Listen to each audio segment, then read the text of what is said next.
En el siguiente video voy a abordar de forma integrada los conceptos de potencial de acción, impulso nervioso y de sinapsis, de manera tal que le podamos ir dando una suerte de continuidad, ¿ya?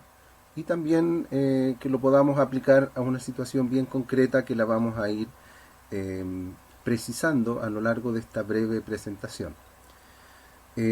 Importante a priori entender que en pos de la claridad en la explicación iremos simplificando algunos fenómenos que ocurren en la realidad, ¿verdad? Lo iré compartimentalizando bastante, los iré de repente un poquito sobresimplificando, pero para que se entienda, ¿ya? Entonces, a la base, la visión que debemos tener, ¿no es cierto?, es que estos fenómenos que vamos a explicar se dan en un todo que es más complejo, ¿no? Y en una realidad que está mucho más integrada. Lo primero, ¿no es cierto?, para poder entender el potencial de acción y en general los biopotenciales es que nos situemos correctamente en las estructuras claves. En este caso es la membrana celular o la membrana plasmática o membrana citoplasmática de la neurona. Y de un segmento muy particular de la neurona, cuando hablemos de los potenciales de reposo y potenciales de acción, como es el axón, ¿ya? Es decir, la membrana neuronal que vamos a situar a nivel del axón, ¿ya? Entonces acá tenemos una neurona clásica, típica, ¿no es cierto?, eh, que tiene su cuerpo, su cuerpo soma, ¿no es cierto?, con su núcleo, con su prolongación en las dendritas y con su prolongación primaria del axón y con el telodendrono el terminal, y ahí estarán los botones sinápticos. Bien, entonces si hiciésemos un acercamiento importante hacia el axón y revisáramos ese segmento en particular, lo que pudiésemos observar en términos de cargas, de distribución de cargas, es lo que aparece reflejado acá. Es decir, un predominio de cargas negativas hacia el extracelular y un predominio de cargas negativas hacia el intracelular, ¿ya? Predominio de cargas positivas hacia el extracelular, predominio de cargas negativas hacia el intracelular. Un aspecto a precisar aquí, para que lo entendamos claramente, dice relación con la distribución iónica, ¿ya? Bien sabemos que los iones claves a este nivel serán el sodio y el potasio, y ambos son cationes, es decir, ambos son iones cargados positivamente. Por lo tanto, este fenómeno de aseverar que el intracelular es negativo no se va a explicar necesariamente por los iones de potasio, sino que se va a explicar por esto que aquí aparece señalado como iones orgánicos, ¿ya? Una forma clara de plantearlo sería que las proteínas, los aminoácidos, que bien sabemos, ¿no es cierto?, es una molécula orgánica, y también sabemos que es abundante en la célula, ¿ya?, siendo parte de los diferentes endomembranas, estructura endomembranosa, ¿no es cierto?, al interior de la célula, por lo tanto es bastante abundante. Y tenemos que las proteínas, ¿ya?, estos complejos de aminoácidos, en el intracelular, es decir, a pH fisiológico, a una acidez fisiológica, se van a comportar como aniones, es decir, como iones cargados negativamente. Entonces, este fenómeno, ¿no es cierto?, de tener estas moléculas orgánicas con comportamiento iónico y particularmente como un comportamiento aniónico, nos permitirá entonces explicarnos este fenómeno de predominio de cargas negativas hacia el intracelular, en la cara interna de la membrana, y un predominio, ¿no es cierto?, de cargas positivas hacia el extracelular. ¿Ya? Dicho esto, entonces, con esta presencia, entonces tendremos una diferencia de cargas entre el intra y el extracelular en este caso utilizando un osciloscopio, ¿ya? Y con electrodos puestos en la parte externa y en la parte interna, se pudo censar esta diferencia de cargas, ¿ya? Esta diferencia de cargas eléctricas entre el intra y el extracelular. Y esta diferencia de cargas genera un potencial, ¿ya? Genera un potencial, una diferencia de cargas, insisto entonces, genera un potencial. Y este valor de potencial se le denomina entonces potencial de reposo. Y este valor de potencial de reposo teóricamente gira en torno a los 65-70 milivolts. ¿Ya? En el caso de esta imagen, 65 milivolts, ¿ya? Pero ese es como un valor referencial entonces de un potencial de reposo. Y que vamos a entender entonces con esta idea de un potencial de reposo como una situación donde no está ocurriendo un estímulo especial, ¿ya? Donde la vía nerviosa no ha sido sometida a un estímulo especial, por lo tanto está en una situación de reposo, ¿ya? De un reposo, como lo he señalado en otras oportunidades, un reposo que no es estático, ¿ya? Que es un reposo dinámico, que alberga una energía dada entonces por esta diferencia de cargas. Bien. Entonces, cuando sí ocurre este estímulo especial, ¿ya? Que sucederá, si nos devolvemos un poco, ¿no es cierto?, debiese suceder a nivel de los receptores, ¿ya? De los receptores sensoriales, por ejemplo, ¿ya? Receptores sensoriales, el órgano receptor, ¿ya? Entonces será perturbado por este estímulo especial, y este estímulo especial se transmitirá y llegará a nuestra neurona, ¿ya? Llegará a nuestra neurona la estimulación, y por lo tanto los receptores a nivel de la dendrita, ¿no es cierto?, captarán este estímulo, ¿ya? Que pudiese ser una corriente iónica, si estamos hablando de una sinapsis eléctrica, o será neurotransmisores si estamos hablando de una sinapsis química, ¿ya? Entonces este estímulo representado entonces por aquello llegará a nivel de los receptores, y se comenzará entonces a desencadenar un fenómeno de señalización, ¿ya? Donde se va a ir entonces transmitiendo esta estimulación, y llegará a nivel del cono axonal. Y a nivel del cono axonal, que es donde comienza el axón, ¿ya? A ese nivel se gatillará entonces el primer potencial de acción, ¿ya? Un primer potencial de acción que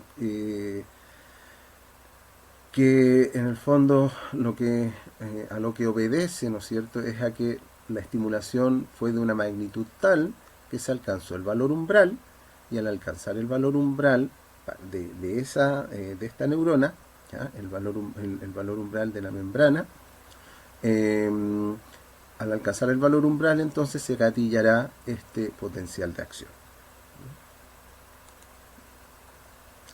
Entonces acá tenemos reflejado en un gráfico esta idea, ¿no es cierto?, de estar en un estado de reposo, un potencial de reposo, ¿verdad? Entonces ocurre la estimulación a nivel entonces de estos receptores, se transmite la estimulación, llega al cono axonal, y si esa estimulación es de una magnitud tal que se alcanza el valor umbral, entonces se gatilla el primer potencial de acción, el fenómeno de depolarización, ¿ya? En este caso la curva ascendente de polarización, ¿ya? Un fenómeno de repolarización, ¿ya? Después una hiperpolarización, es decir, que los valores se hacen aún más negativos, y eso paulatinamente va regresando y recobra, ¿no es cierto?, el estado de reposo, ¿ya? Es decir, vuelve a su potencial de reposo. Entonces esto que aparece graficado de esta manera, entonces se irá dando a lo largo de la membrana axonal.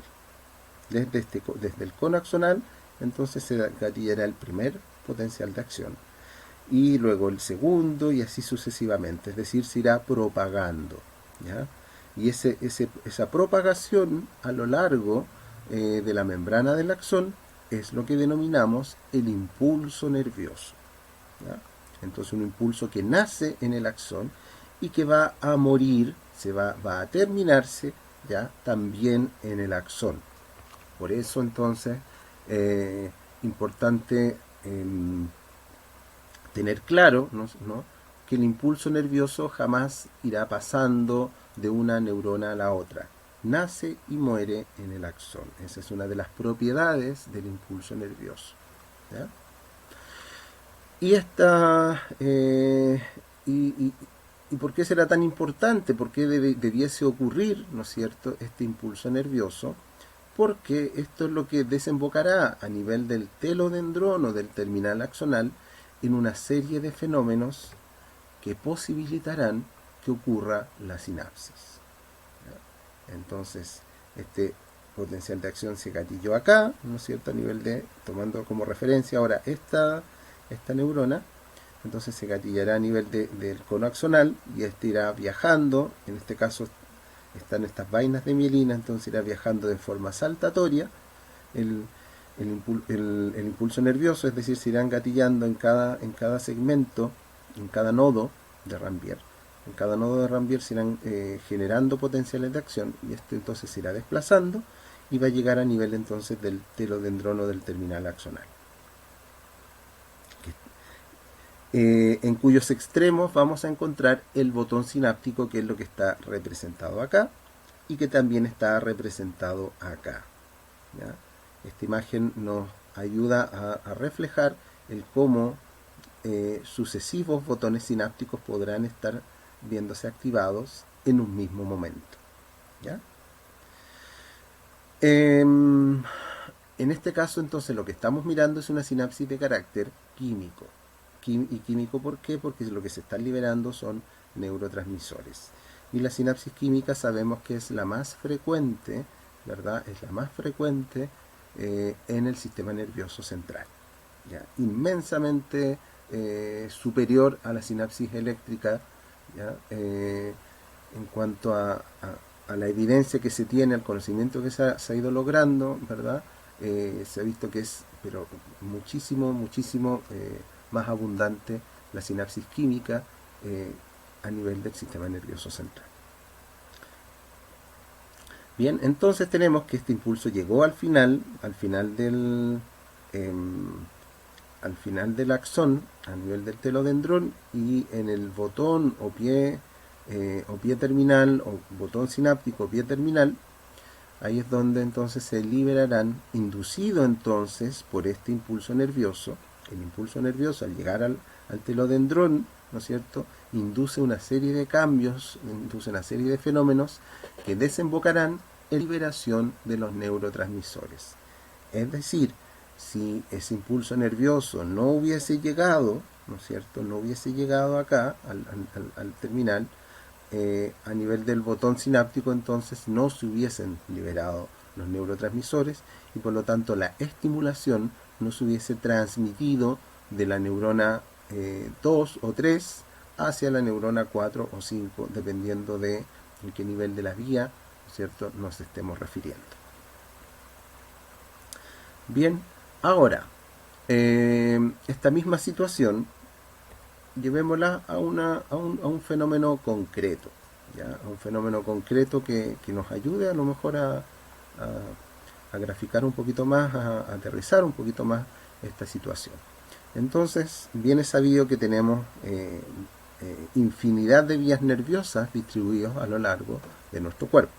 Nuestro sistema nervioso, ¿no es cierto?, como el gran ente coordinador junto al sistema endocrino, constituyendo nuestro sistema neuroendocrino. Por lo tanto, pensemos en una situación como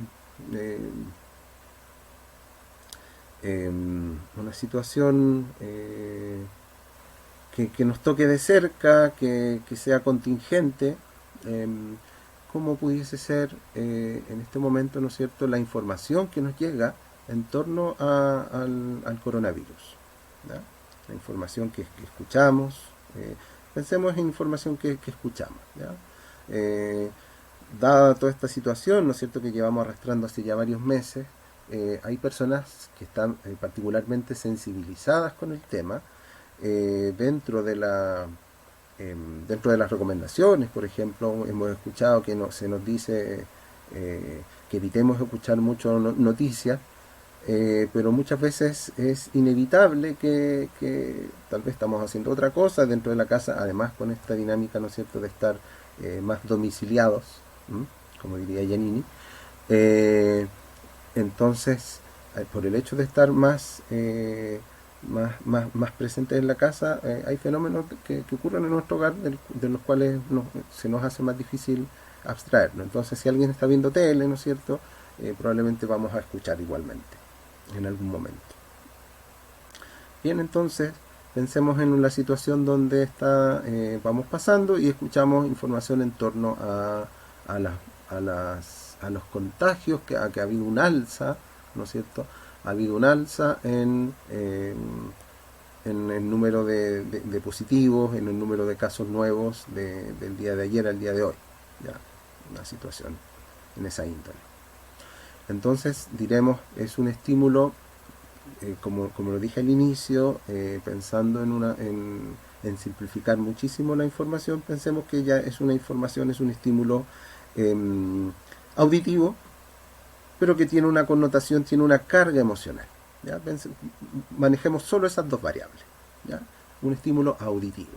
Bien, entonces este estímulo auditivo, estas ondas sonoras van a llegar, ¿no es cierto?, van a llegar a nivel del órgano receptor, que será el oído, ¿verdad? Entonces la primera neurona sensorial, y luego esa neurona, ¿no es cierto?, y esta neurona se perturbará, ¿verdad? Entonces se transmitirá la estimulación, se generará el primer potencial de acción, y esa primera neurona se va a comunicar con esta que estamos mirando acá, que va a ser nuestra segunda neurona, ¿ya? La segunda neurona de la vida. Una neurona presente, por ejemplo, en el nervio óptico, ¿ya? Esta neurona es parte del manojo de neuronas que constituyen el nervio óptico.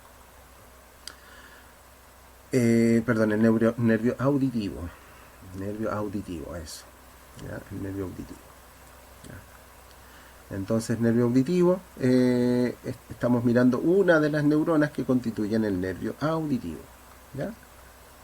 Entonces, se transmite la estimulación, se estableció una sinapsis entre la primera neurona sensorial y esta que es la segunda neurona sensorial, parte, como decíamos, ¿no es cierto?, del nervio auditivo. Entonces se estableció una sinapsis y esto y la magnitud de la estimulación fue tal que alcanzó el umbral y por lo tanto se gatilló el potencial de acción. Y por lo tanto se transmitió el impulso nervioso y eso viajó a lo largo del axón y llegó al nivel del terminal, y esto comunicó, ¿no es cierto?, con la siguiente neurona ya a nivel, por ejemplo, podríamos pensar a nivel del sistema nervioso central. Ya salimos con este nervio auditivo, estamos en el sistema nervioso periférico, y este nervio auditivo se comunicó ya, por ejemplo, con el tálamo, ¿ya? Con el tálamo, que es una estructura, un órgano nervioso, ¿no es cierto?, a nivel del cerebro, que está constituido por neuronas, y por lo tanto esta es neurona que le pertenece al tálamo, es parte del tálamo. Acá hay un órgano formado por una serie de neuronas, ¿ya? Y una de ellas es esta que está acá. Entonces esta que era parte del nervio auditivo, entonces estableció sinapsis, perturbó y generó, ¿no es cierto?, la transmisión de la estimulación hacia el tálamo. Y luego del tálamo, ¿no es cierto?, esto llegará, si continuásemos la vía, esto llegará a nivel de la corteza cerebral, de las áreas auditivas primarias, y por lo tanto la persona será consciente, percibirá esa información. ¿Ya? Ahora, para hacerlo aún más integrado este fenómeno, para darle también un sentido en esa línea, el tálamo, ¿no es cierto?, como un centro de relevo de información que establece múltiples conexiones, no solo establecerá, ¿no es cierto?, establecerá una vía que irá en dirección a las áreas auditivas primarias del cerebro, y que por lo tanto será una continuidad, ¿no es cierto?, del procesamiento auditivo, sino que también establecerá sinapsis con otras estructuras, con muchas otras áreas, con muchas otras regiones del cerebro, de nuestro encéfalo en general, como pudiese ser, por ejemplo, el sistema límbico, ¿ya? Estructuras del sistema límbico. entendiendo que el tálamo también es considerado por muchos como parte del sistema límbico, ¿ya? Establecerá entonces conexiones con otras estructuras del sistema límbico, ¿ya? Con otras formaciones del sistema, formaciones neuronales, formaciones nerviosas, ¿no es cierto?, del sistema límbico. Entonces, ¿qué pasará con ello, ¿no? ¿O qué pudiésemos hipotetizar en esa línea? Que además de esta estimulación auditiva, ¿no es cierto?, que tendrá un significado, que tendrá un procesamiento auditivo, también tendrá un procesamiento emocional, ¿ya?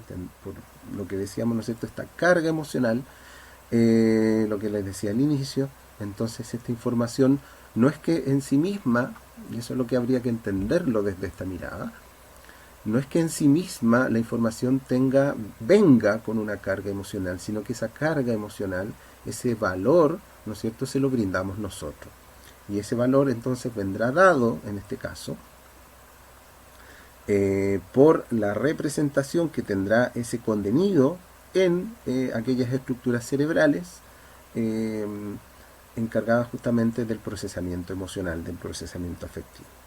Entonces, si estas estructuras, por ejemplo, están dada la situación actual, y para contextualizarlo, para plasmarlo más, dada la situación actual, hay personas que están particularmente afectadas, ¿no es cierto?, han tenido algunas vivencias complejas, personales o cercanas, ¿no?, de algún familiar cercano, o por su rol laboral, rol familiar, por diferentes razones podrá estar especialmente sensibilizada. Entonces uno pudiese plantear que las estructuras límbicas, en el caso de esta persona, ¿no es cierto?, estarán más facilitadas, y por lo tanto el escuchar una información de esas características, ¿no es cierto?, gatillará respuestas más intensas, y por lo tanto esa vivencia se va haciendo más compleja de manejar y puede ir desembocando, ¿no es cierto?, en problemáticas en la línea de la salud mental, ¿ya?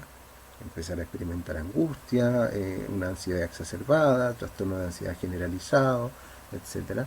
Entonces, situaciones, ¿no es cierto?, que van a estar asociadas a una vivencia, ¿no es cierto?, a una facilitación, diríamos, de ciertas áreas, de ciertas estructuras cerebrales, y particularmente, como digo, aquellas estructuras asociadas al procesamiento emocional.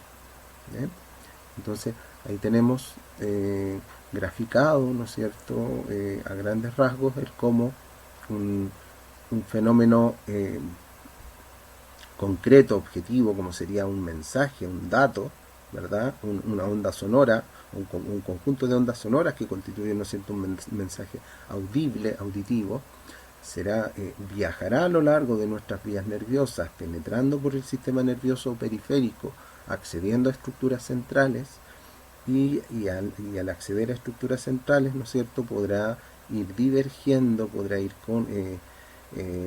congregando otras estructuras, activando otras vías, siguiendo esta misma lógica, ¿ya? Esta misma lógica de, ¿no es cierto?, de la recepción de la estimulación, ¿ya?, en distintas direcciones, ¿no? Y todo ello entonces desembocando, como digo, en una vivencia compleja asociado a un fenómeno, a un mensaje, ¿no es cierto?, que va vinculado con esta situación de pandemia, ¿no es cierto?, de crisis sanitaria derivada del coronavirus. Bien, espero entonces que a través de este video podamos haber ido estableciendo una visión un poquito más asociada, ¿no es cierto?, de estos conceptos, y también pudiendo trasladar esto a situaciones concretas, situaciones objetivas que nos va tocando vivir, y donde podríamos perfectamente ir representando esta dinámica de comunicación nerviosa en cada una de esas situaciones.